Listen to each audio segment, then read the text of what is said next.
Good day mga tropa. Dito tayo ngayon. So ito nga yung bago nating Honda ADB 160. Syempre kakabitan natin ng mga accessories. Isa sa pinaka-importanteng accessories syempre sa motor natin, yung yung top box. Syempre kakabitan natin ng ng bracket.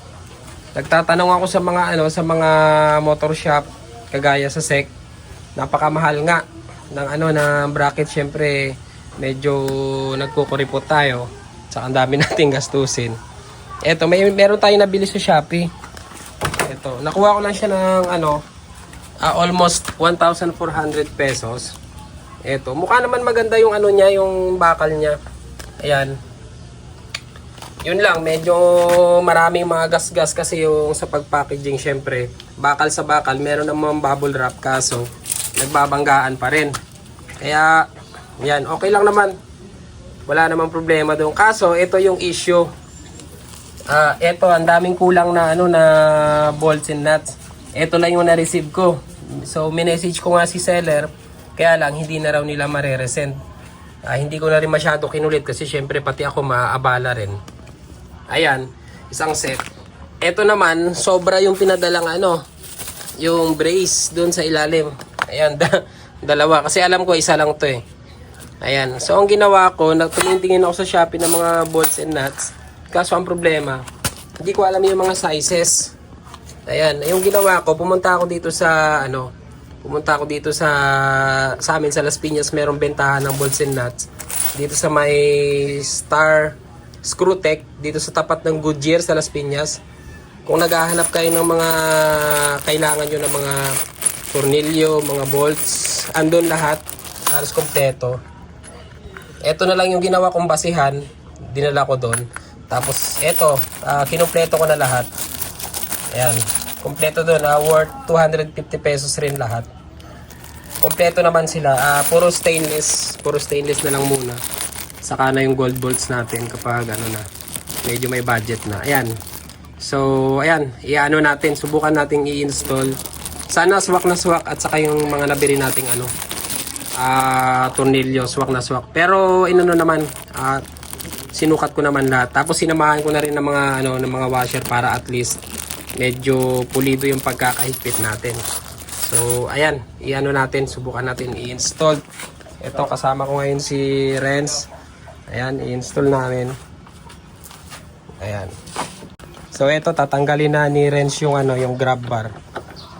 Size 12. Size 12 yung ginamit naming socket. Ayan, size 12. Ayan. So, yung sa bracket nga nito, hindi mo na hindi mo na aalisin yung grab bar niya. Mo na lang. Ipapatong mo na lang siya.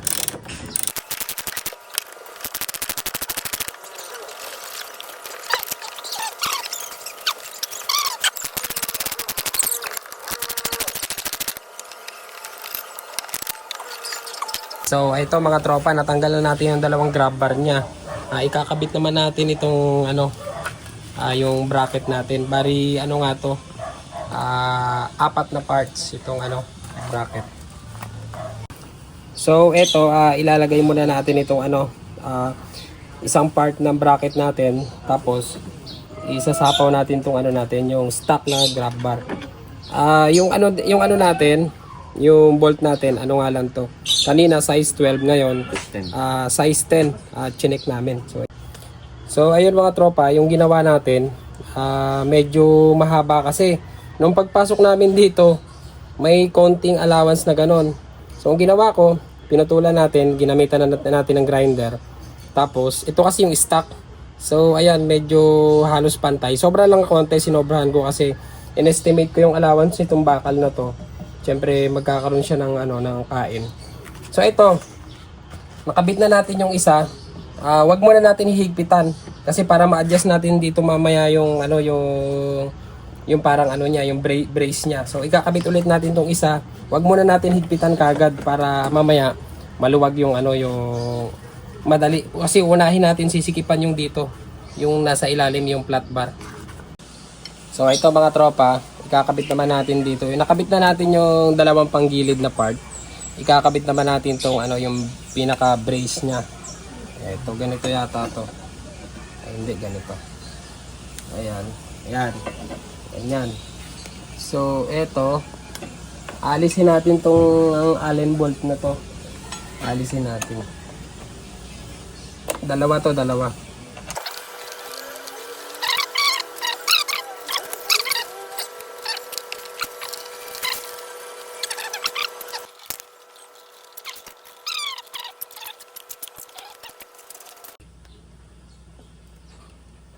Kapitin lang muna natin na konti.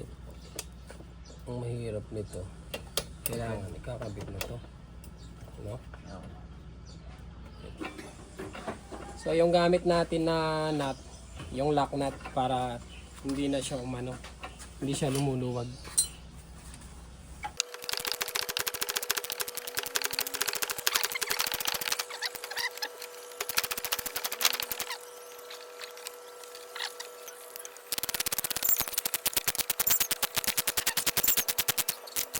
Ito, nakabit na natin yung brace niya. Ay, higpitan naman natin tong sa baba niya. Kaya importante na kailangan nagagalaw to.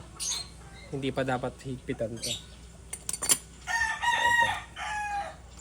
Sana sakto lang siya. Hindi sana siya sobrang haba o ano. So, papasok dapat din dito.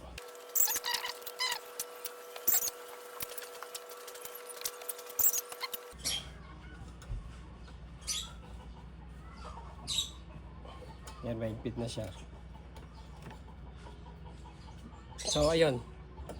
Mahigpit na dito. Ito na, higpitan na natin to. Ipa-final na natin. Ayun. Okay naman. Pwede na siyang i-final.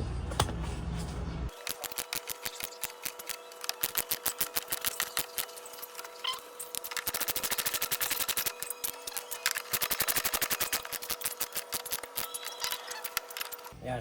So, ito. Okay na. Kakabit na natin yung ano niya.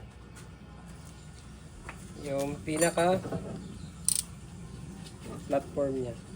So ito na mga tropa, nalagay na natin yung Allen bolt natin.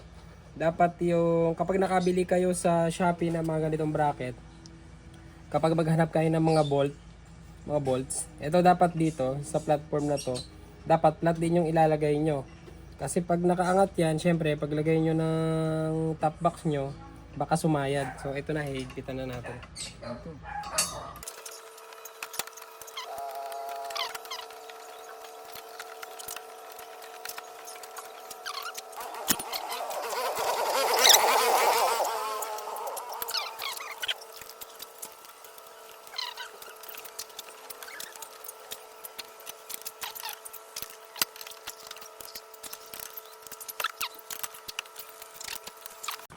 So ito na mga tropa yung ating nakabit na natin. Yung ating bracket ng ating top box sa ating ADB 160. Ayan, okay naman siya. Ayan. Halagang 1,400. Okay yung bakal niya kasi hindi siya welded. Bended siya. Ayan, wala tayong makita na winelding siya, naka-bend siya. So para sa akin mas matibay. So ayan, ito yung ilalim.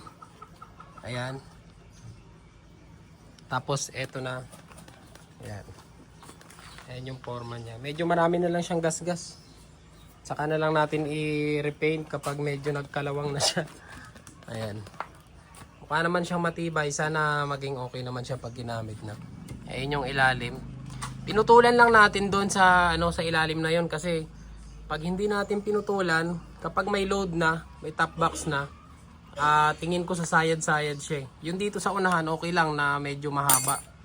Ayan, pinutulan natin kabilaan yung nandun. So, ayan.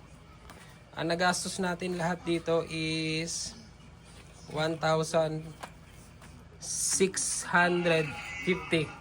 Almost 1,700 din. Kaya kung makakita kayo ng kasama na install, makakita kayo siguro ng mga 2,000, pwede na rin. At least hindi na kayo mahihirapan. Ayan. Mukha naman siyang okay. So, ayun.